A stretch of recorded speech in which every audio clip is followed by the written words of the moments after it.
Social media lifestyle क्या है जो आप भी दिखाते हैं और जिससे आप फ्लैशी चीज़ों से लोगों को अट्रैक्ट करते हैं, इसके पीछे रियलिटी क्या है? और इसका जो टॉप ट्रेंड चलाया था वो अनस अली ने चलाया था। मैं उसके खिलाफ पहले दिन से था। मतलब पाकिस्तान के अंदर बड़े गोल्ड सेलर यही थे जिन्होंने स्कैम किया था। ये उनकी ट्रेनिंग इस तरह से हुई होती है या फिर वो ऐसे किसी के कल्ट फॉलोअर या शख्सियत बस्ती में चले जाते हैं कि वो दूसरे की बात सुनना ही पसंद नहीं करते। तू उससे भी ज़्यादा घटिया इंसान है कि तू सारे प्लान खुद बनाता है, कोर्स बेचने के सारी चीज़ें, फिर तू बाद में कहता है कि ये सारे कोर्स तला ने बनाए। फिर उसके बाद नदीम नानी वाले जितने भी रजब के पेजेस थे सब के ऊपर ये वीडियो चलाई। इस मेंटालिटी के साथ जब हम चलते हैं तो हमारे पास पैसे आ भी जाते हैं तो हम बेवकूफ़ ही रहते हैं। अपनी जर्नी बताते हैं। हम पहले बहुत गरीब थे, मैंने ये किया, मैं अमीर हो गया बहुत। तुम भी आओ मेरे पास, कोर्स करो, तुम भी ये बन जाओ। जेलाई गाड़ी आएगी और घर होगा सुकून ही सुकून। AI will take over your job. Traders को AI से क्या खतरा है? फॉरेक्स मार्केट को आप क्यों प्रेफर करते हैं? ये बड़ी अजीब सी बात है कि मैं डेली के $100 कमाने हैं, डेली के $200 कमाने हैं, डेली के $500 कमाने हैं, $1000। ये टारगेट होते हैं लोगों के अजीब किस्म के। अस्सलाम वालेकुम जी, welcome back to another podcast. बिस्मिल्लाहिर्रहमानिर्रहीम स्टार्ट करते हैं। जो पिछली हमारी बिगिनर कोर्स के मास्टरी कोर्स था उसके अंदर अभी हम बेसिकली सिर्फ सवाल जवाब कर रहे हैं, रोड मैप दे रहे हैं। उसके बाद हम आगे वाली पॉडकास्ट के अंदर properly each and everything discuss करेंगे, डिफरेंट चीज़ें क्या होती हैं, कैसे काम करती हैं और इस तरह से लेके चलेंगे। है स्टार्ट करते हैं जी। आधे सवाल रह गए थे आपके। आधे सवाल रह गए थे, काफ़ी सारी चीज़ें हमने डिस्कस कर ली थी। अच्छा, सबसे जो इम्पोर्टेंट क्वेश्चन है वो ये है कि सोशल मीडिया लाइफस्टाइल क्या है जो आप भी दिखाते हैं और जिससे आप फ्लैशी चीज़ों से लोगों को अट्रैक्ट करते हैं, इसके पीछे रियलिटी क्या है? यार ये तो रेहान तारिक बन गया मेरे लिए। अच्छा यार, टू बी ऑनेस्ट आप क्या कहते हैं, मेरे पेज पे चले जाओ। मतलब मैं अब आपको मैं सोच रहा हूँ मैं क्या बोलूँ। मतलब मेरी टीम का बंदा है, वो मुझे ऐसे सवाल कर रहा है। अब वैसे लास्ट टाइम भी ऐसे सवाल किया था। सीन सिंपल है यार, मेरे पेज पे देख लो कितनी फ्लैशी चीज़ें आपको मिलेंगी। आई थिंक सो कोई भी नहीं। एक वीडियो पिछले 1 महीने में मिलेगी ऑडी के साथ, उसमें भी है कि ऑडी में सेल कर रहा हूँ और फ्लैशी चीज़ें तो कुछ भी नहीं अल्हम्दुलिल्लाह। ना कोई फ्लैशी घड़ी पहनी होती है, पैसे ही नहीं है घड़ी पहनने के। देख तूने फिर भी घड़ी पहनी हुई है। ठीक है, वही सिंपल लंडे की शर्ट पहनी हुई है 500 रुपये की और ये 2 साल से चल रही है, एक दफ़ा सिलवा ली थी। अच्छा अब जोक्स अपार्ट हम बात करते हैं सिंपल उसकी क्वेश्चन की। तो ये क्वेश्चन बहुत अच्छा है कि बहुत सारे लोग इस तरह से करते हैं कि फ्लैशी चीज़ें दिखा के लोगों को ट्रेडिंग की तरफ अट्रैक्ट करते हैं और ये अभी पाकिस्तान की मार्केट में बहुत ज़्यादा होने जा रहा है। उसकी वजह ये है कि जितने भी पुराने टिकटॉकर्स हैं ना, वो छपड़ी जो साउंड लगा के और अजीब अजीब सी हरकतें करके, कोई पता नहीं लंगड़ा बज रहा था, कोई मिलियनेयर और ये वो। पता नहीं क्या, वो सारे ट्रेडिंग के अंदर आ गए हैं। वो सारे के सारे इस टाइम पे ट्रेडिंग कर रहे हैं। और जी अच्छा, हर रोज़ ना एक इन्फ्लुएंसर नया आ जाता है, वो हमें भी ट्रेडिंग स्टार्ट कर दी, मैंने भी ट्रेडिंग स्टार्ट कर दी, मैंने भी ट्रेडिंग स्टार्ट कर दी। तो ये वाली हरकतें अब बहुत ज़्यादा होने वाली हैं। और इसका जो टॉप ट्रेंड चलाया था वो अनस अली ने चलाया था। मैं उसके ख़िलाफ़ पहले दिन से था। अच्छा, उसकी वजह से मुझे भी छोड़ना पड़ा क्योंकि ज़ाहिर सी बात है मेरे अपने शौक़ थे यार। मैं सोशल मीडिया से आने से पहले मेरे पास ना ये सारी चीज़ें थी। मुझे सारे लोग जानते हैं, यूट्यूब के भी, मतलब यूट्यूब भी मेरा पहले था। मैं छोटी मोटी वीडियोस बनाता रहता था, तो लोग उस चीज़ को समझ सकते हैं, जान सकते हैं। बट फिर क्या हुआ कि इन दी एंड मुझे वो सारी चीज़ें गिव अप करनी पड़ी। वो सारी गाड़ियाँ और ये वो, मतलब मेरे गैराज में 5-6 गाड़ियाँ एट अ टाइम खड़ी होती थी, फिर मैंने सारी की सारी ख़त्म की।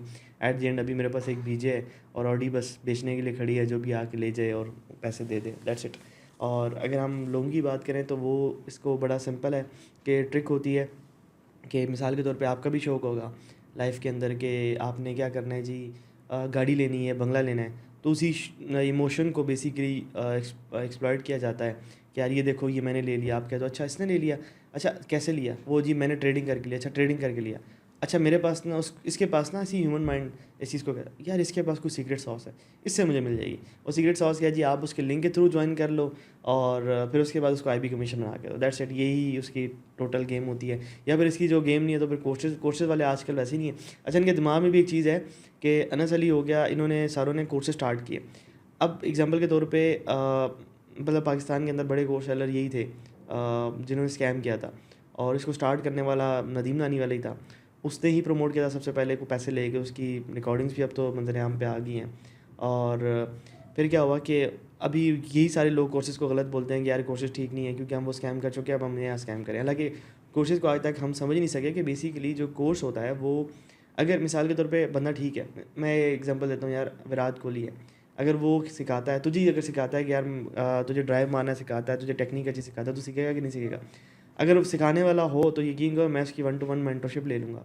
मतलब अगर इधर हो, इट्स नॉट अबाउट कि मैंने क्रिकेटर बनना है, इट्स अबाउट कि यार कुछ ना कुछ नया स्किल सीखने को मिलेगा, और वैसे भी क्रिकेट खेलने का शौक है तो मैं सीख लूँगा। तो ऐसे ही होता है कि जो बंदा उस फील्ड में एक्सपर्ट होता है उसे वो चीज़ सीखनी चाहिए। तो फील्ड के एक्सपर्ट से अगर आप सीखेंगे तो वो कोर्स आपके लिए प्रॉफिटेबल रहेगा। इन टर्म्स ऑफ मनी शायद ना भी हो, लेकिन इन टर्म्स ऑफ नॉलेज हो सकता है, इन टर्म्स ऑफ एक्सपीरियंस हो सकता है। तो वो अपना पूरा एक्सपीरियंस उसके अंदर बता देता है और बहुत सारी चीज़ें आपको सीखने को मिल जाती है। तो ये असल में गेम ये होती है। नहीं, सोशल मीडिया लाइफस्टाइल को वो टैकल किस तरह से करे? अब फॉर एग्जांपल कोई बंदा आता है एज अ बिगनर, उसने ट्रेडिंग स्टार्ट की है, सीख रहा है, आपसे सीख रहा है, किसी भी एक्स बंदे से सीख रहा है। अच्छा, आप क्या कर रहे हैं? आप दिखा रहे हैं कि मैं ट्रेडर हूँ, मेरे पास ऑडी है, मेरे पास ये गाड़ी है, ये गाड़ी है, मैं ये करता हूँ, ये करता हूँ, ठीक है। अब वो आपकी गाड़ी देख रहा है और वो फिर अपना रिस्क भी उस हिसाब से बढ़ा देगा कि यार इसने ये गाड़ी ली है फॉर एग्जांपल 2 साल में, 3 साल में, तो मैं भी लूँगा। एट द एंड क्या होता है, वो वॉश हो जाता है, ठीक है, लिक्विडेशन हो जाती है। इस चीज़ को किस तरह से टैकल करें? इंस्टाग्राम हम जब भी खोलते हैं, अब फॉर एग्जांपल किसी बंदे ने, एक बिगनर है, जब जब भी वो न्यू ट्रेडिंग स्टार्ट करता है, एल्गोरिदम इस तरह का है कि वो फ्लैशी थिंग्स को अट्रैक्ट करवाते हैं इंस्टाग्राम वाले, ठीक है। अब उस चीज़ को वो किस तरह से कॉम्पनसेट करें? या इंस्टाग्राम वाले अट्रैक्ट नहीं करवाते, टू बी ऑनेस्ट लोग खुद अट्रैक्ट होते हैं ऐसी चीज़ों से।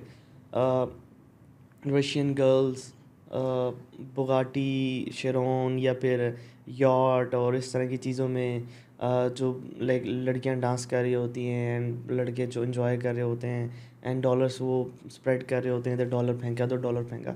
तो ये सारी चीज़ें ना, ये हमारी समझ लें कि बेवकूफ़ाना इमोशंस हैं, जो हम इस तरह की चीज़ें सोचते हैं, इस तरह की चीज़ों से अट्रैक्ट होते हैं। हालांकि देखें, आप अगर सिंपल चीज़ों की तरफ आएँ तो पैसा इतने ज़रूरी नहीं होता। देखो, सर्वाइवल क्या होता है? सर्वाइवल होता है कि आपने इस दुनिया में आके सर्वाइव करना है। हम ये कंपटीशन और ये हर्ड मेंटालिटी के साथ चलते हैं, हमें समझ ही नहीं आती। मिसाल के तौर पे यार, आप 10 बंदों से पूछो पीस क्या है, ठीक है, वो कहेंगे, कोई कहेगा कि यार मेरे पास एक्स अमाउंट ऑफ मनी आ जाए तो पीस है। बहुत सारे ऐसे लोग हैं जिनके पास वो एक्स अमाउंट ऑफ मनी होगी लेकिन वो पीसफुल नहीं है, ठीक है। कोई कहेगा यार मेरी ये गर्लफ्रेंड इतनी खूबसूरत है, ये मुझे शादी कर ले तो पीस आ जाए। पता चले जब वो शादी करे तो उनके करेक्टर ही मैच ना करें, पर्सनैलिटीज़ ही ना मैच करें। यार मेरी बीवी बहुत अच्छी हो तो मेरी ज़िंदगी में सुकून है, तो क्या बीवी के अलावा पूरी ज़िंदगी सुकून में आ जाती है? बीवी शायद ज़िंदगी में 20-30% पार्ट होता है, ठीक है। आप ज़्यादा टाइम ऑफिस में या किसी और चीज़ों में जगहों पे गुजारते हैं, तो ये सारी की सारी डेफिनेशन डिफरेंट होती हैं। अब क्या हो गया कि सोशल मीडिया ने हमें एक ही डेफिनेशन दे दी है और हमने उसको बढ़ के अपने दिमागों में बिठा दिया कि ज़्यादा पैसे हमारे लिए पीस है। हालांकि मैं ये समझता हूँ कि सक्सेस ये नहीं है कि आपके पास ज़्यादा पैसे हों, सक्सेस ये है कि बंदा पीस अचीव कर ले। अब हमने क्या किया हुआ है कि अब एग्जांपल के तौर पे आज मेरे पास एक स्टूडेंट आया और जिसने मेरी एक बैच का मतलब बैच भी हमारा बाई किया हुआ, तो वो कहता है 1-to-1 मैंने ज्वाइन करना है। तो मसला ये है कि मैं ना प्रॉफिटेबल नहीं हो पा रहा, मैंने प्रॉफिट करता हूँ फिर लॉस कर देता हूँ। मैंने कहा अच्छा, तो मसला क्या? मैं 1 साल से कर रहा हूँ लेकिन समझ नहीं आ रही। मैंने कहा यार बेटा, 1 साल इज़ नथिंग, मुझे 5 साल लगे थे। 5 साल बाद जब मैं प्रॉफिटेबल हुआ था, मैं बहुत अच्छा ट्रेडर नहीं था, मेरे फिर भी इमोशन सेट होते थे। 6 साल बाद भी अच्छा नहीं था, 7 साल बाद भी अच्छा नहीं था, 8वें साल जाके मैंने कहा ठीक है, मैं अब ठीक हूँ। अब मैं कहता हूँ कि यार नहीं, अल्हम्दुलिल्लाह अब मुझे अपने इमोशंस के ऊपर अच्छा भला कंट्रोल है मैं, लेकिन फिर भी 100% मैं नहीं कह सकता कभी भी। तो with the passage of time ये चीज़ें आप सीखते हैं, लेकिन ये जो आप अट्रैक्ट हो जाते हैं ना इन चीज़ों की तरफ, तो ये इंस्टाग्राम आपको अट्रैक्ट नहीं करवाता, ये आप खुद अट्रैक्ट होते हैं। तो आपको वहाँ पे समझना चाहिए कि आप चाहते क्या हैं। मिसाल के तौर पे आप ये चाहते हैं आप पैसे कमाएं, तो आपको कोई गाड़ी बाय करने की ज़रूरत है। मिसाल के तौर पे जी मैं दुबई के अंदर रोल्स रॉयस की बात करता हूँ। ये एक बड़ी बेवकूफ़ी होगी कि दुबई के अंदर आप रोल्स रॉयस, लैम्बोर्गिनी, बुगाटी या कुछ भी बाय करें। उसकी वजह क्या है कि ये सारी चीज़ें डेप्रिशिएटिंग एसेट होता है। तो एक जेन्युइन जो बिजनेसमैन होता है वो ये वाले काम करता ही नहीं है। आपने कितनी बुगाटियाँ देखी हैं जी? लेट्स सपोज एलोन मस्क के पास कितनी बुगाटियाँ हैं, ठीक है। अगर होंगी भी तो यार वो अफोर्ड भी कर सकता है, टू बी ऑनेस्ट, बहुत पैसे हैं। और जिन पैसों में बुगाटी लाइक समझ लो कि अगर एक बंदे की नेटवर्थ करोड़ रुपये है तो वो जी 10,000 रुपये के रेस्टोरेंट में खाना खा ले, इस तरह से उसके लिए बुगाटी है। तो इस चीज़ को आपने समझना है कि ये इतनी बड़ी चीज़ों की ज़रूरत नहीं है। अब मैंने देखा है कि बहुत सारे लोग जिनके पास 10 करोड़ ही है तो 10 करोड़ की गाड़ी ले लेंगे, ठीक है। तो इस मेंटालिटी के साथ जब हम चलते हैं तो हमारे पास पैसे आ भी जाते हैं तो हम बेवकूफ़ ही रहते हैं। तो वो मुझे एक बात याद आती है असद भाई की, उसमें भी वो उन्होंने कहा था कि जब आपके पास 1 करोड़ पे है ना, तो आपको गाइड करने वाला कोई होगा, उसे 1 करोड़ से करना क्या है, ठीक है। एक यही बात है असल में। हम क्या होता है कि हम सोशल मीडिया की दुनिया में जी रहे होते हैं और फिर जब हमारे पास पैसे आते हैं हम सोशल मीडिया की दुनिया में जो लोग कर रहे होते हैं उन्हीं को फॉलो करके सारे काम कर रहे होते हैं। पर्सनली मैं 1-2 बंदों को जानता हूँ जो एंड्रू टेट के बहुत बड़े फ़ैन हैं। अब मैंने क्या देखा है, उनके पास पैसे आए मेरे आंखों के सामने, वो सिगार पी रहे होते हैं, कभी स्टेटस लग रहा होता है सिगार पी रहे हैं, कभी स्टेटस लग रहा होता है कि वो डांस कर रहे हैं, कभी स्टेटस लग रहा होता है कि वो मतलब फ्लैशी चीज़ें, मतलब लैम्बोर्गिनी और ये वो। मैं कहा ठीक है। तो आप फिर ना उसी तरह से उसको अपना रोल मॉडल मान लेते हो। वही बात आती है कि जब आप ये समझते हो कि मैं हूँ क्या, मैं कौन हूँ, मैंने क्या करने आया हूँ, और उसके बाद अगर मैं ट्रेडिंग सीख रहा हूँ तो मैं क्यों सीख रहा हूँ और मैंने ट्रेडिंग से क्या करना है। तो अगर आपके पास ये सारे आंसर होते हैं ना तो ये सारी डिस्ट्रैक्शंस आपकी दूर हो जाती हैं। आप कहते हो अच्छा ये मिसाल के तौर पे यार एक लड़का लैम्बोर्गिनी यॉट पे खड़ा हुआ है और उसके साथ 4-5 रशियन गर्ल्स हैं और वो डांस कर रहे हैं और डॉलर्स उड़ा रहे हैं, तो मैं क्यों उससे अट्रैक्ट होऊंगा। उसकी एक ही वजह हो सकती है कि मैं वो बनना चाहता हूँ। लेकिन जब मुझे पता होगा कि मैं कौन हूँ, मैं इस दुनिया में क्यों आया हूँ और मैं ट्रेडिंग क्यों सीख रहा हूँ या फिर मैं कोई भी बिज़नेस क्यों सीख रहा हूँ और मैंने पैसे क्यों कमाने हैं, तो मैं कभी भी उससे अट्रैक्ट नहीं होऊंगा। क्योंकि मुझे तो पता है यार, मैं तो, मेरा रिलीजन इस्लाम है, इस्लाम में इन चीज़ों की इजाज़त नहीं है। हम सर्वाइव करने के लिए आए हैं, पेपर देने के लिए आए हैं, पैसा कमाने हम कमाएंगे, ठीक है। अल्लाह ताला को भी मजबूत मोमिन पसंद है, इन टर्म्स ऑफ मनी भी, इन टर्म्स ऑफ बॉडी भी। तो ये सारी चीज़ें तो मैं करूँगा, लेकिन इसका मतलब ये नहीं है कि मैं लैम्बोर्गिनी यॉट बुक करूँगा और फिर 4 रशियंस गर्ल्स लूँगा और उनके साथ जो है ना डांस करूँगा, तो मैं फिर उधर अपनी सक्सेस को अनाउंस करूँगा कि नाउ आई एम सक्सेसफुल। तो सक्सेस आपके दिमाग के अंदर होती है। हो सकता है कि आपके दिमाग के अंदर हो कि मैं 10 लाख रुपए मेरे पास आ जाए और मेरी मंथली जो खर्चे हैं उनको मैं, मेरे जो एक्सपेंसेस होते हैं उसको मीट कर जाए, मेरी जो इनकम होती है, तो मैं सक्सेसफुल हो गया। तो वहाँ पे बात ख़त्म हो जाती है। खैर टॉपिक आपने बड़ा दूसरा छेड़ा है, खैर बिगिनर्स के लिए भी ठीक है। एक और मैं इसी टॉपिक से सवाल कर लेता हूँ, शायद इसके बाद आप मुझे उठा के बाहर फेंक दें। अल्लाह अकबर। क्या सवाल एंड्रू टेट, अनस अली, वकास अहमद, है? ठीक है, अपनी जर्नी बताते हैं। हम पहले बहुत गरीब थे, मैंने ये किया, मैं अमीर हो गया बहुत, तुम भी आओ मेरे पास कोर्स करो, तुम भी ये बन जाओगे। डिफ्रेंशिएट कहाँ पर करते हैं आप अपने आप को उन लोगों से? यार मेरे पॉडकास्ट में मैं लोगों को सिखाने आया था, तो मुझसे ऐसे सवाल कर रहा है, मुझे अपने आप को, ये लोगों के लिए इम्पोर्टेंट है मैं ना। अपने आप को ना वो जस्टिफाई करूं। अच्छा जस्टिफाई मैं चल तेरे आगे कर देता हूँ। बड़ी सिंपल है, देख मैं हमेशा से हर किसी को कहता हूँ कि अगर आप ये समझते हो कि मेरे कोर्स से आप अमीर हो जाओगे तो ना लो। मैं डिफरेंट जगहों पे ये चीज़ बोल चुका हूँ कि लोग कोर्सेज़ को क्यों स्कैम कहते हैं। लोग कोर्सेज़ को इसलिए स्कैम कहते हैं क्योंकि वो कोर्स कराने वाला और करने वाला दोनों बेवकूफ़ होते हैं। करने वाला जो है वो कहता है कि मैं ये कोर्स करके अमीर हो जाऊँगा, कराने वाला ये कहता है कि भाई कोर्स कर लो बस तुम्हारे पास लैम्बोर्गिनी आ जाएगी। दैट इज़ द डम्बेस्ट, समझ लो कि डिसीजन या डम्बेस्ट आपका जो माइंड सेट मेंटालिटी होती है उसको कह सकते हैं कि आप अजीब किस्म की मतलब बात कर रहे हो कि कोर्स से कैसे कोई अमीर हो सकता है। फॉर इंस्टेंस मैं ट्रेडिंग के कोर्स की बात करता हूँ, हम इसको थोड़ा सा ब्रेक डाउन करते हैं। मेरा आपने ट्रेडिंग कोर्स कर लिया, आपने जी वॉल्यूम सीख लिया, आपने सारी चीज़ें सीख ली, आपने साइकोलॉजी सीख ली, रिस्क मैनेजमेंट की स्ट्रैटेजी सीख ली। अब आप एग्जीक्यूशन पे गए, आए ना एग्जीक्यूशन पे, घर में डांट पड़ रही है, मिसाल के तौर पे आपकी एज 20-25 साल है, मैं ज़रा, अब सारे लोग अपने आप को उससे रिलेट कर सकते हैं।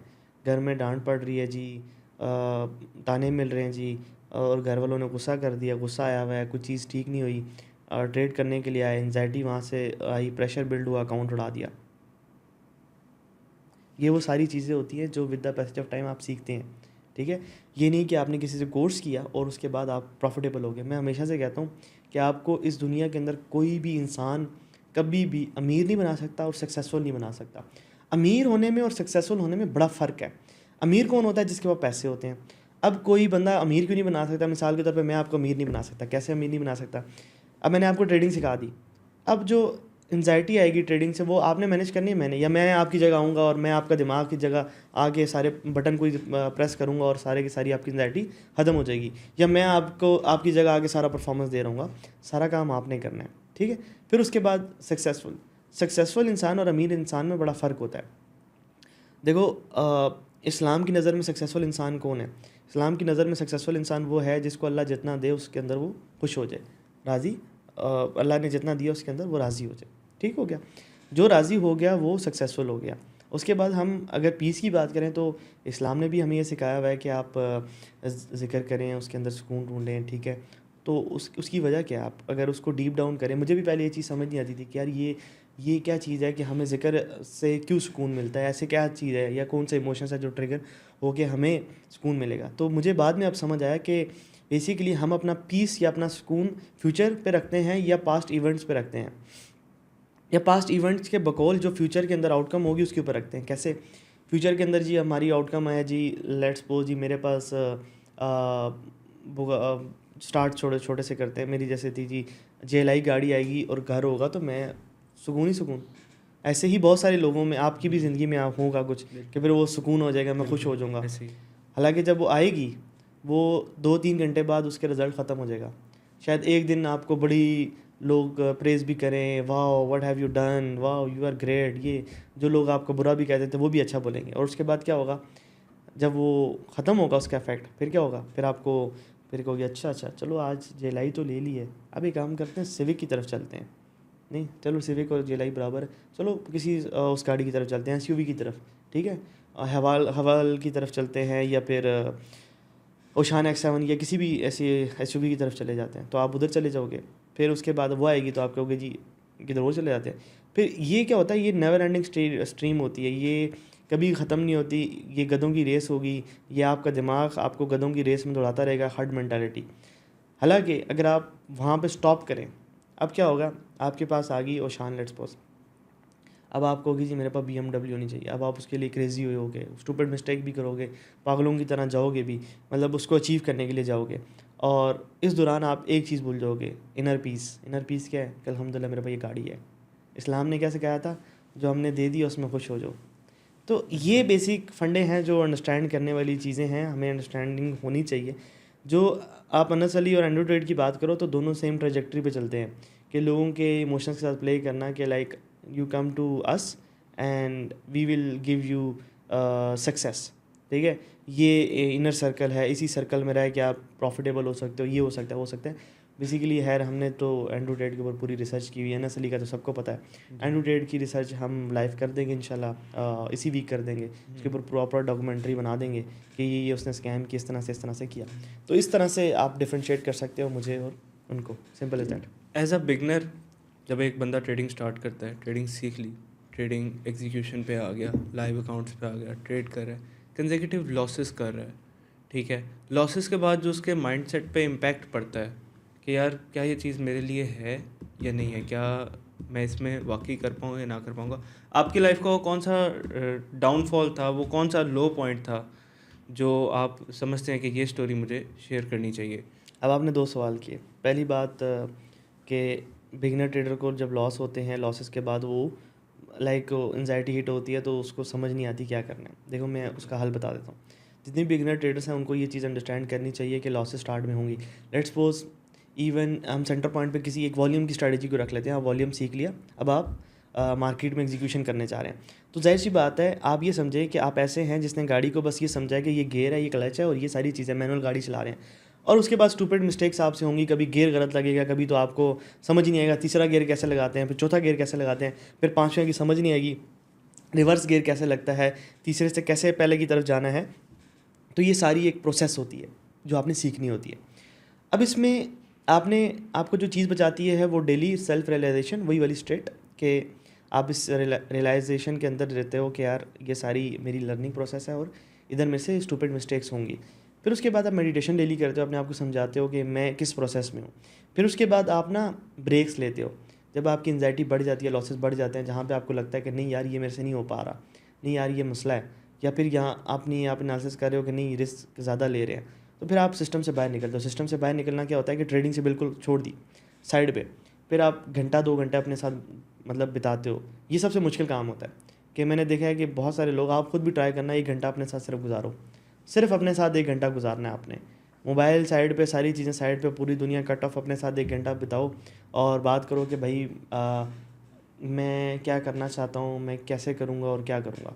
फिर आप जब सिस्टम से बाहर निकलोगे, फिर आप समझोगे, फिर आप आओगे घंटा बिताने के लिए, 2 घंटे बिताने के लिए, आप अपने आप से बात करते हो कि अच्छा ये मैं मिस्टेक्स कर रहा था, इसका ये हाल है, इस तरह से चलना, और ये एक प्लान आ गया। फिर आप उसके 2 दिन बाद या 3 दिन बाद दोबारा से आते हो और फिर प्रोसेस रिपीट करते हो। फिर ये प्रोसेस रेपिटेशन में चलती रहती है until unless you become successful.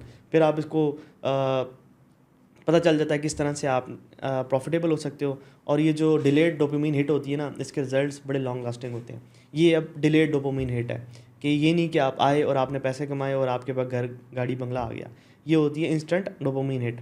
Delayed dopamine hit क्या होता है कि आप क्या कर रहे हो, आप आए, आप बार बार फेल हुए, फेल हुए, फेल हुए, फेल हुए, फेल हुए, सक्सेसफुल हुए, फिर फेल हुए, फेल हुए, फेल हुए, फिर सक्सेसफुल हुए, फिर समझ आया अच्छा ये सक्सेसफुल होने का पाथ है, ये फेल होने का पाथ है, अच्छा इसको ही रखो।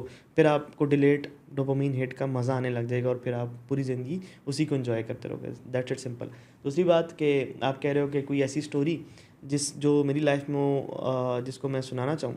एक स्टोरी है वैसे ऐसी, एक इंटरेस्टिंग, वैसे होंगी तो बहुत सारी, लेकिन मुझे याद अभी मौके पे एक आ रही है कि हुआ ये था कि लॉसेस बड़े ज़्यादा होते थे। अच्छा, मैं ना बड़ा अच्छा स्टूडेंट होता था। 9th में मैंने मेहनत की थी तो बड़े अच्छे मार्क्स आए थे, कुछ 90% मार्क्स थे। 10th में भी तकरीबन 85 ऐसे कुछ आ गए थे। तो मैंने कहा यार मैं तो बोर्ड भी टॉप कर सकता हूँ अगर मैं कुछ ज़्यादा मेहनत करूँ।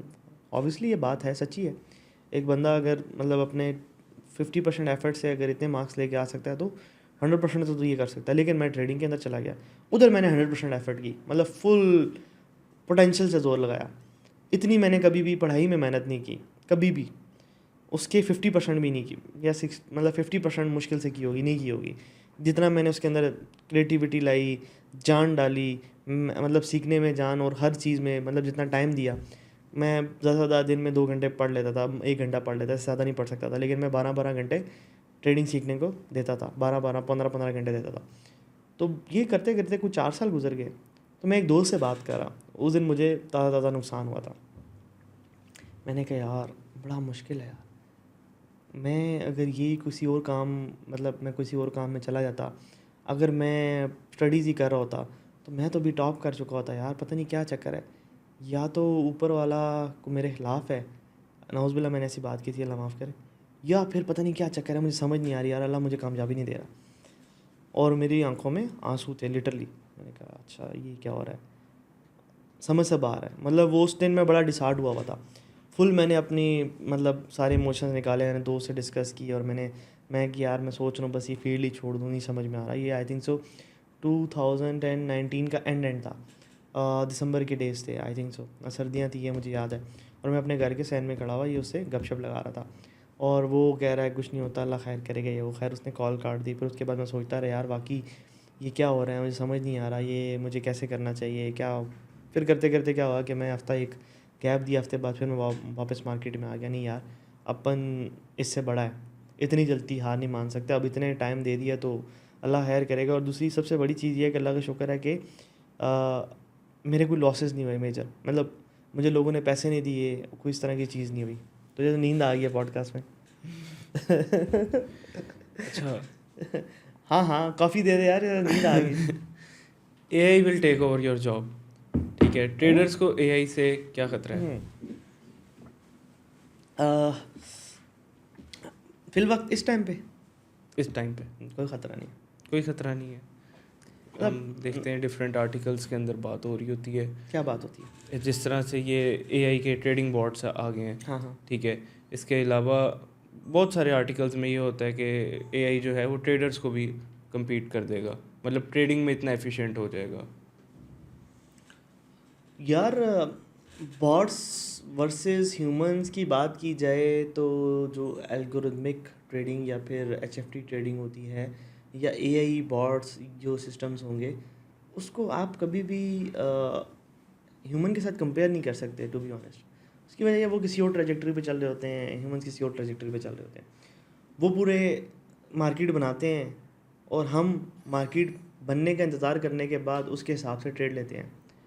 तो दोनों में बड़ा डिफरेंस है कि एक चीज़ मार्केट बना रही है, पूरे पैटर्न्स बना रही है, सारी चीज़ें बना रही है, और एक उसकी कंपोनेंट है जो उसके ऊपर ट्रेड एग्जीक्यूट कर रहा है। जैसे मतलब जो एआई है वो क्या करेगा, एफिशिएंट किस तरह से। वो देखो, ट्रेडिंग कभी भी ऐसे नहीं हो सकती, कभी मार्केट ऐसे नहीं हो सकती कि इंडिविजुअल बेसिस पे टारगेट हो सके।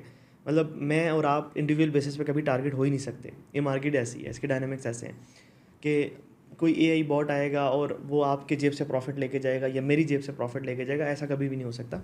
ये टेक्निकली इम्पॉसिबल चीज़ है।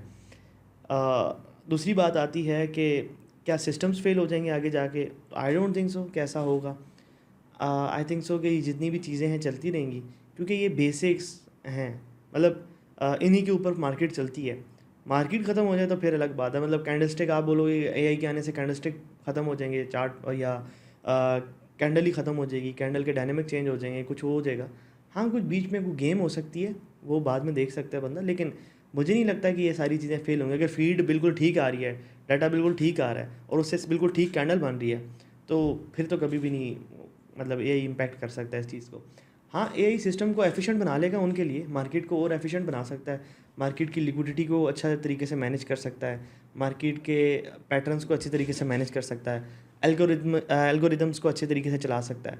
बट मैनुअल ट्रेडर जो हम जैसे ट्रेडर होते हैं, रिटेल ट्रेडर्स, उनको इंडिविजुअल बेसिस पे आके टारगेट करे या उनकी जॉब लेके जाए, आई डोंट थिंक सो। हाँ, ये है कि हम भी एआई का यूज़ करके अपने सिस्टम्स बिल्ड कर सकते हैं, ये हो सकता है। But I don't think so कि we are gonna fail in this industry, कि यही आ गया तो हम फेल हो जाएंगे, ऐसा कभी भी नहीं होने वाला। उसकी बहुत सारी लॉजिक्स हैं। एक बिगनर को crypto market, stock market, forex market, इनमें से कहाँ पर आना चाहिए और क्यों आना चाहिए? एंड वाई वांट, अगर किसी को फॉरेक्स में आप रिकमेंड करते हैं तो स्टॉक्स में क्यों नहीं जाना चाहिए या क्रिप्टो में क्यों नहीं जाना चाहिए? मैं तो ये कहता हूँ कि हर मार्केट में जाना चाहिए। स्टार्ट एक मार्केट से ले ले, स्पेसिफिकली क्रिप्टो से ले ले, फॉरेक्स से ले ले, स्टॉक से ले ले, तीनों में ट्रेड करें। ज़रूरी थोड़ी है कि एक मार्केट में। मिसाल के तौर पे आपने आईसीटी सीख ली, एसएमसी सीख ली, वॉल्यूम सीख लिया, सारी मार्केट्स में काम करता है, सेम एज इट इज़। आपको बस जगह ढूंढनी है कैसे उसको यूज़ करना है, दैट्स इट। हर मार्केट में हर चीज़ काम करती है।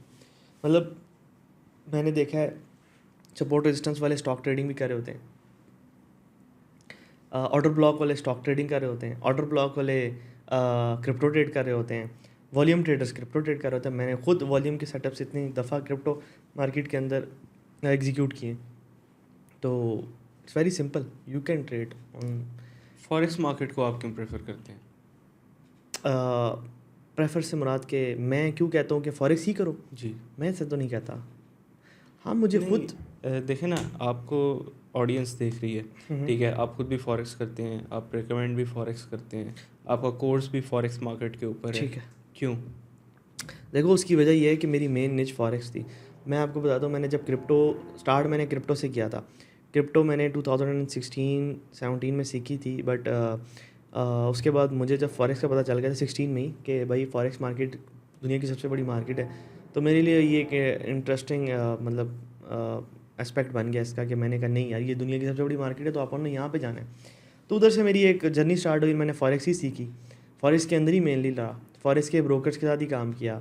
फिर क्रिप्टो के साथ भी मतलब हम एसोसिएट करते थे, क्रिप्टो की ट्रेड्स भी प्लेस करते थे सेम स्ट्रैटेजीज यूज़ करके। कोई रॉकेट साइंस नहीं है, सेम चार्ट्स होते हैं, सेम ही स्ट्रैटेजीज प्लेस होती हैं। बट कुछ चीज़ें हैं जो डिफ्रेंशिएट करती हैं इनको। एक तो ये है कि जो फॉरेक्स मार्केट है वो स्टेबल मार्केट है।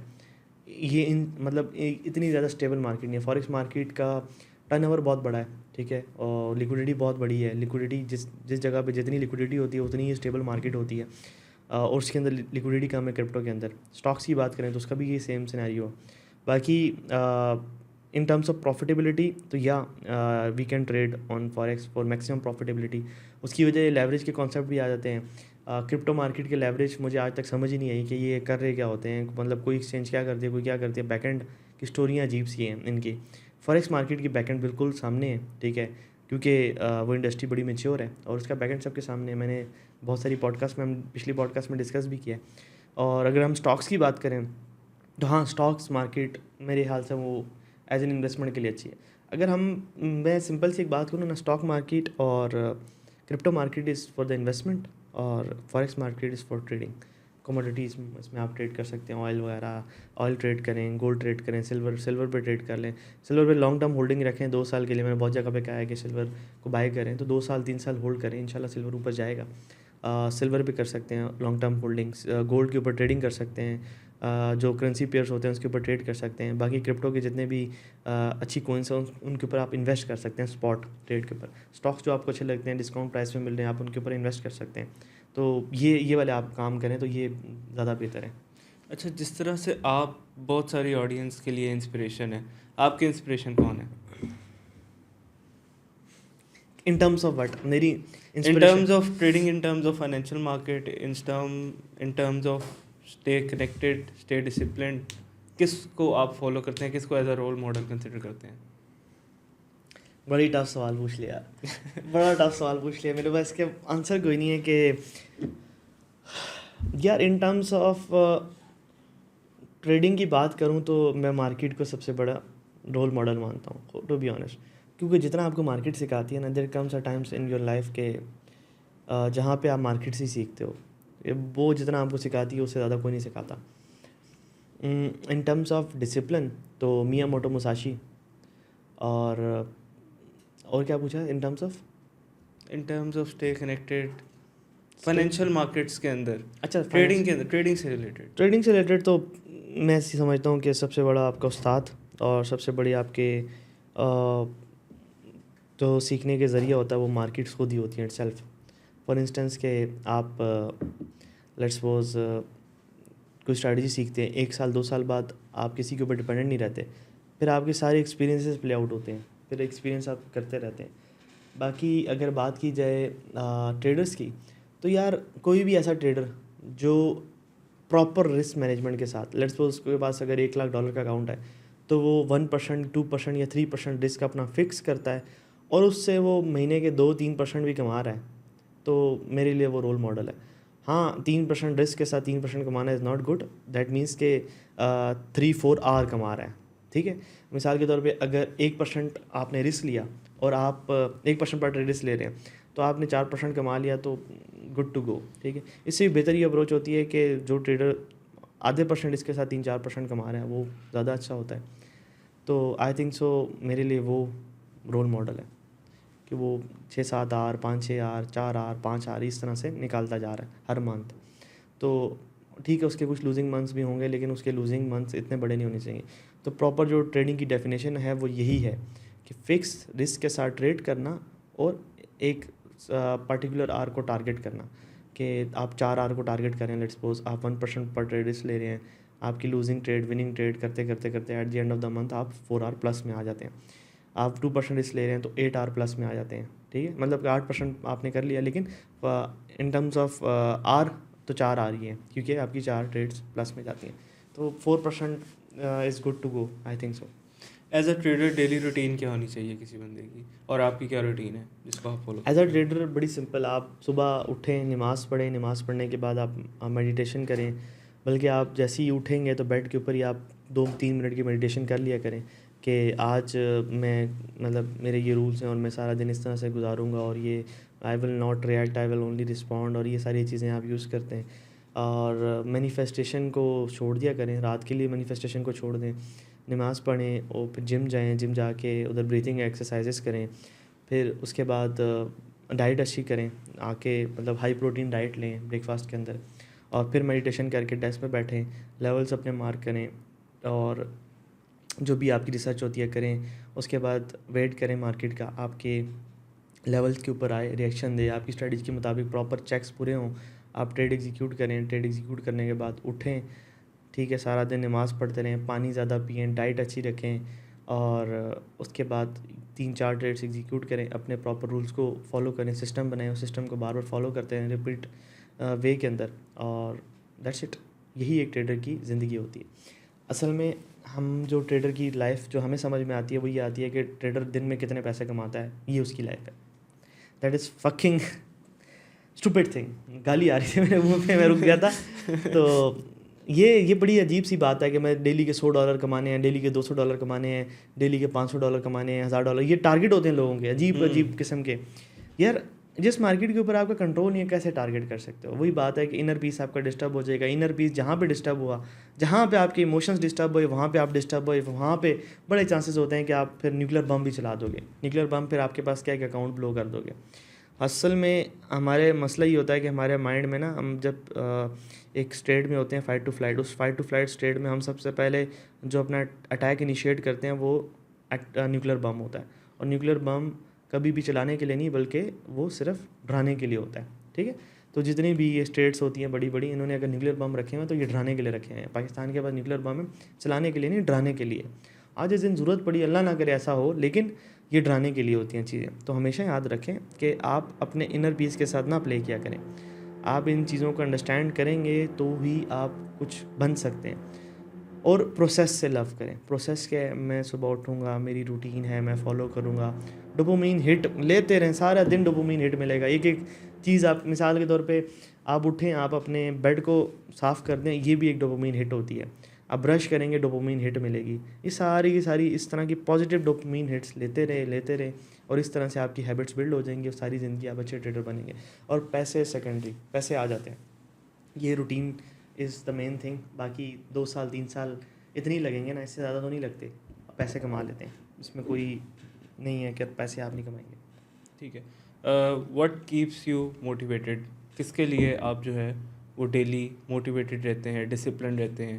लाइक हर इंसान का होता है कुछ ना कुछ। फॉर एग्जांपल अगर मैं अपनी बात करूं तो मेरे लिए प्रायोरिटी क्या है? मेरी फैमिली है। ठीक है, I have family to feed, जिनके लिए मुझे डेली ये काम करना है। ठीक है, तो आपके लिए ऐसा कौन है या ऐसी क्या मोटिवेशन है जो आपको डेली काम करने पे मजबूर करती है?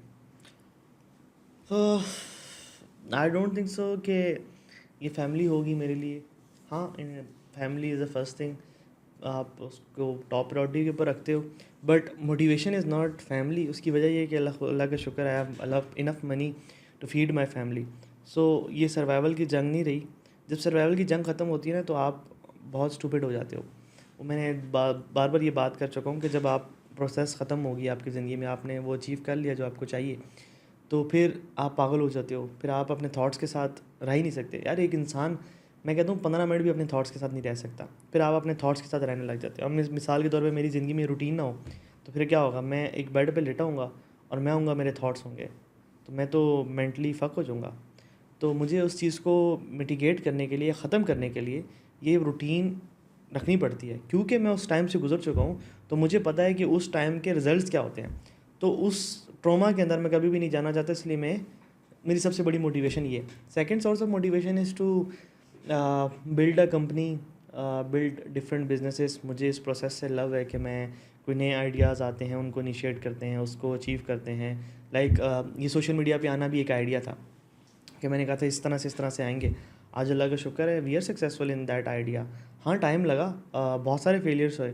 हम जिस तरह से परस्यू करना चाहते थे उस तरह से नहीं हुआ, बट हुआ, अल्लाह का शुक्र है। तो एट दी एंड ये होता है कि बिज़नेस में आप 100 चीज़ें ट्राई करते हो, वही बात है कि एक चीज़ मतलब पास हो जाती है, सक्सेसफुल हो जाती है। तो बार बार आप 100 चीज़ें ट्राई नहीं करोगे, सक्सेसफुल नहीं होगा। मसला ये होता है कि लोग 30 चीज़ें या 20 चीज़ें 10 चीज़ें ट्राई करते हैं, उसके बाद क्या होता है कि वो उस चीज़ को छोड़ देते हैं। हालांकि सक्सेस कब मिलती है? 100 चीज़ें ट्राई करने के अंदर। हो सकता है कि पहले आप 40 चीज़ें ट्राई करें, तब जाके वो चीज़ मिले। हो सकता है कि वो 50 के बाद मिले, हो सकता है 60 के बाद मिले, हो सकता है 100 के बाद मिले, हो सकता है कि पहली 10 चीज़ों के अंदर ही मिल जाए, हो सकता है पहली चीज़ ही मिले।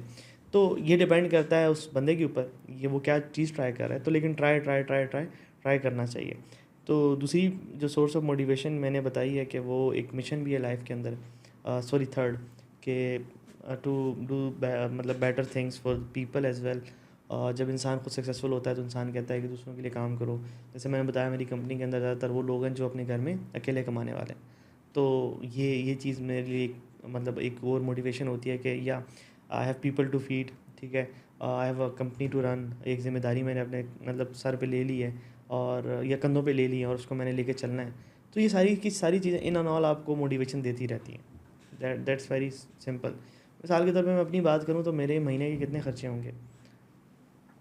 10 मरला घर would be enough for me, an Alto car would be enough for me. चलो बेहतर कर लेते हैं, BJ40 जो मैं है वो भी इनफ फॉर मी। तो उसके बाद महीने के खर्चे की बात करूँ तो मेरी 2 फैमिलीज़ हैं, मतलब कि मेरे क्या कहते हैं वालदा, और फिर उसके बाद मतलब घर वाले और वो भाई हैं, उसके अंदर बहन है, और मतलब उनकी फैमिली, और फिर मेरी अपनी फैमिली। तो मतलब कि मेरी अपनी 2 फैमिलीज़ हैं। इनको फीड करने में कितने पैसे लग जाते हैं? 6-7 लाख रुपया, 2-2.5 हज़ार डॉलर। मैं सारी चीज़ें बंद करूँ और यूट्यूब पे डेली एक वीडियो अपलोड करूँ तो आई थिंक $1,000 यहाँ से आ जाएंगे। 3-1 लाख रुपए यूट्यूब की इनकम बन जाती है अगर आप डेली वीडियो अपलोड करो। तो फिर उसके बाद मैं अगर सारा कुछ बंद कर दूँ और सिर्फ सोशल मीडिया पे एक आधी प्रमोशन ले लूँ तो 2-3 हज़ार डॉलर बना सकता हूँ। तो 3-4 हज़ार डॉलर, मतलब मैं कुछ भी ना करूँ ना अभी इस टाइम पे, तो मैं 5-7 हज़ार डॉलर बना सकता हूँ। मैं सबको फायर कर दूँ, अकेला बैठ जाऊँ, तो 10-12 हज़ार डॉलर बना सकता हूँ अपार्ट फ्रॉम ट्रेडिंग की बात नहीं हो रही, apart from trading social media से, कि मैं कोई some sort of I will do the promotion, मैं कोई चीज़ प्रोजेक्ट लॉन्च कर दूंगा, छोटा मोटा कोर्स स्टार्ट कर देंगे, 2 3 4 5 लाख रुपये कोर्स से आने लग जाएगा, तो 5-10 हज़ार डॉलर तक मैं जा सकता हूँ। तो that could be easy for me, but I chose that life. मेरे ख्याल से यार ये सेशन ना थोड़ा अजीब नहीं होता जा रहा, मैं अभी मुझे थोड़ा सा समझ आया ये खैर सीखने की चीज़ें हैं बिगिनर के लिए भी, कि किस तरह से मैं, अगर मुझे ये चीज़ें बताने वाला कोई स्टार्ट्स होता तो शायद मेरी जर्नी बहुत स्मूथ हो चुकी होती। तो चलो उस हिसाब से ठीक है, आगे सवाल करो। सोशल मीडिया की नेगेटिविटी को किस तरह से डील करते हैं आप? बड़ा सिंपल, मैं सोशल मीडिया की दुनिया से बाहर जीता हूँ। उसकी वजह ये है कि मैंने देखा बहुत सारे इन्फ्लुएंसर सोशल मीडिया की दुनिया के अंदर जीते हैं। जितने भी एक्टर्स भी होते हैं, ये एक्टर्स होते हैं, ये भी इन्फ्लुएंसर्स भी ये सोशल मीडिया की दुनिया के अंदर जीते हैं। इनकी लाइफ इंस्टाग्राम के ऊपर चल रही होती है, टिकटॉक के ऊपर चल रही होती है। मेरी इसलिए नहीं चलती, उसकी वजह यह है कि मेरी लाइफ इनसे बाहर है, क्योंकि मैं पहले से ट्रेडर हूँ। इनका skill, the only skill they have is to come out on a social media and make videos and get promotions, ठीक है, इनके पास ये स्किल है। तो मेरा स्किल पहले से ही ट्रेडिंग था, तो मुझे फिर ये हो ना हो मैटर नहीं करता। बहुत सारे लोग पता नहीं क्या क्या बोलते रहते हैं। छोटी सी एग्जांपल देता हूँ, मैं इस तरह से चीज़ों को देखता हूँ, मुझे समझ में आती है कि some people are so much stupid, some people are like किस तरह से मैं बताऊँ इसको, ये उनकी ट्रेनिंग इस तरह से हुई होती है, या फिर वो ऐसे किसी के कल्ट फॉलोवर या शख्सियत परस्ती में चले जाते हैं कि वो दूसरे की बात सुनना ही पसंद नहीं करते। लाइक फॉर इंस्टेंस, अगर मैं अभी के रिसेंट केस की बात करूँ, तला रिव्यू वाला, उस केस के अंदर जो मेन मुद्दा था वो उसके दोस्त का था। उसके जो मिसाल के तौर पे यार तू और मैं दोस्त हैं, ये मेरा मोबाइल अब तेरे पास है, इतनी एक्सेस होती है दोस्त को, अब उसके अंदर कोई वीडियो भी है तो वो तू देख सकता है। तो तू बड़ा ही घटिया इंसान होगा कि तू मेरे मोबाइल से मेरी वाइफ की वीडियो निकाल के अपने मोबाइल के अंदर रख ले। और फिर तू उससे भी घटिया इंसान होगा कि जब मैं और तू दोस्त हैं और मेरी और तेरी दोस्ती ख़त्म होगी और तू चला जाता मुझे छोड़ के, उसके बाद तू मेरे राज लीक कर रहा है। तू उससे भी ज़्यादा घटिया इंसान है कि तू सारे प्लान खुद बनाता है, कोर्स बेचने के सारी चीज़ें, फिर तू बाद में कहता है कि ये सारे कोर्स तला ने बनाए। तो ये सारी चीज़ें मुझे पता है सबूतों के साथ, क्योंकि मैं इस केस में साथ था इनके। दोनों दोस्त जब तल्ला और रज़ा जब साथ होते थे तब भी आते रहते थे मेरे पास। जब ये जुदा हुए तो तब भी तकरीबन शायद जो पहले कुछ लोग थे उनमें से मुझे पता चला था, और तल्ला ने मुझे ख़ुद भी कॉल करके बताया था कि ऐसे हुआ है। तो सारी चीज़ें मैंने दोनों के पार्टीज़ के पास देखी हैं, क्या क्या चीज़ें थी। रज़ा के बस उसकी फ़ैमिली की वीडियोज़ और ये सारी चीज़ें, जी पता नहीं, निजी लाइफ को डिस्कस कर रहा था, और इसके अलावा कुछ स्कैम नहीं था उसके पास। उसने कुछ स्कैम उसके अंदर, उसके पास जो सबूत है उसके अंदर सारा स्कैम रज़ा ने किया हुआ है। तो इन सारी चीज़ों को पता होने के बाद क्या हुआ कि जब तला की वीडियोज़ आई तो तला का स्टांस नहीं आया अभी तक, तला ने वीडियो कोई अपलोड नहीं की, तो मैंने तला की साइड ली। अब मैं ये सारी स्टोरी बता रहा हूँ सोशल मीडिया के ऊपर ही। मुझे पता था कि भाई क्या हुआ है, तो मैंने तला की साइड ली। सब ऑडियंस ने किसकी साइड ली? रज़ा की, नदीम नानी वाला की, ये सारा कुछ। हालांकि कितनी घटिया हरकत है कि नदीम नानी वाला ने मिल के सारे रजब भट्ट को भी कहा कि भाई तुम भी वीडियो बनाओ, या रजब भट्ट साहब ने खुद बनाई, और रजब भट्ट ने खुद भी वीडियो के अंदर कहता है कि भाई ये चीज़ गलत है, और फिर उसके बाद पूरी डिस्कस भी करता है, तुम ऑफिस की लड़कियों ने ये करते, तुम ये करते थे, तुम ये करते थे, तुम वो करते थे। फिर उसके बाद नदीम नानी वाले जितने भी रजब के पेजेस थे सब के ऊपर ये वीडियो चलाई, पता नहीं कितने ही पेजेस के अंदर वो वीडियो चली। तो ये नहायत घटिया तरीन हरकत है। बाकी स्कैम तो कोई आया ही नहीं है, कोई वीडियो ही नहीं आई, कोई सबूत ही नहीं आया, कुछ है ही नहीं, मतलब कुछ हो तो नज़र आए ना। तो मैंने तला की साइड ली कि भाई ये चक्कर है, क्योंकि मैंने दोनों के स्टांस देखे थे। तो बहुत सारे लोगों ने मुझे आगे बड़ी चीज़ें बोली, मुझे ये बातें आप लोगों ने बताई थी, ठीक है। कभी वो अरम बता देता था, कभी ये वो फार्म बता देता था, कभी उबैद बता देता था, कभी कौन बता देता था, ये हो रहा वो रहा। लिटरली मैं वो चीज़ें भी नहीं देखता था। हाँ, कुछ वीडियोज़ मुझे इनबॉक्स में आती थी, मैं वो देख लेता था।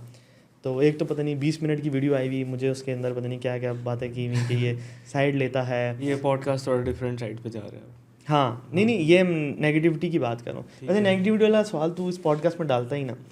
तो ये सारी चीज़ों से ना हो गया है कि मुझे पता था कि ये हुआ है, लोगों को नहीं पता था। तो मैंने जो जिस बेस के ऊपर बोला, तो मुझे परवाह नहीं है कि लोग क्या सोचते हैं। अगर मुझे पता है कि ये चीज़ ठीक है, तो मैं उसके ऊपर किसी और की मतलब अथॉरिटी को साइन नहीं लेता, सिग्नेचर नहीं लेता, या अप्रूवल नहीं लेता कि भाई तुम मुझे अप्रूवल दोगे तो मैं बात करूँगा। That's it, simple is that. At the end beginner को क्या एडवाइस देंगे आप? कितनी एडवाइसेस दे दी हैं, बोर के एडवाइस दूँ, मतलब किस एस्पेक्ट में क्या एडवाइस अब चाहिए? हमें एंडिंग तो करनी है ना, अच्छा ऐसे डायरेक्टली थोड़ी कर सकते हैं। ओके जी, ओके, फिर कैसे एंडिंग करें बताएं आप, एडवाइस से? एडवाइस से उसको मोटिवेशन दें, उसको कोई भी आपकी लाइफ से। रोड मैप दे देते हैं सारी चीज़ों को कंक्लूड करके, जितनी भी हमने बातें की उसके अंदर हमने आपको वक्त से पहले मैच्योर करने की कोशिश की है कि आप वक्त से पहले मैच्योर हो जाएं। वक्त से पहले मैच्योर क्या होता है कि आप एक फील्ड के अंदर आया तो आपको पता चल गया कि भाई ये चीज़ें आपने करनी है। सिंपल इज़ दैट, आप एक स्ट्रैटेजी सीखें, एक रिस्क मैनेजमेंट की स्ट्रैटेजी सीखें और उसको एग्जीक्यूट करें बार बार बार बार बार बार बार बार, फेल होते रहें, एग्जीक्यूट करें, फेल होते रहें, एग्जीक्यूट करें, फेल होते रहें, एग्जीक्यूट करें। बस एक चीज़ का खास ख्याल रखना है कि बैड हैबिट्स नहीं आने देनी, कि ये ओवर रिस्किंग वाली, वही न्यूक्लियर मिसाइल आपने चला दिया, बस आग ख़त्म कर दिया अकाउंट, ये सारी चीज़ों से आपने बच के रहना है। जब आप बच के रहेंगे तो आप at the end of the day profitable हो जाएंगे। और एक चीज़ आपने अंडरस्टैंड करनी है कि एक जो ट्रेडर होता है उसको 2 से 3 साल लगते हैं। बाकी बंद करें, फिर बंद करेंगे। मिलते हैं जी नेक्स्ट पॉडकास्ट में। दुआ में याद रखिएगा। अल्लाह हाफ़िज़।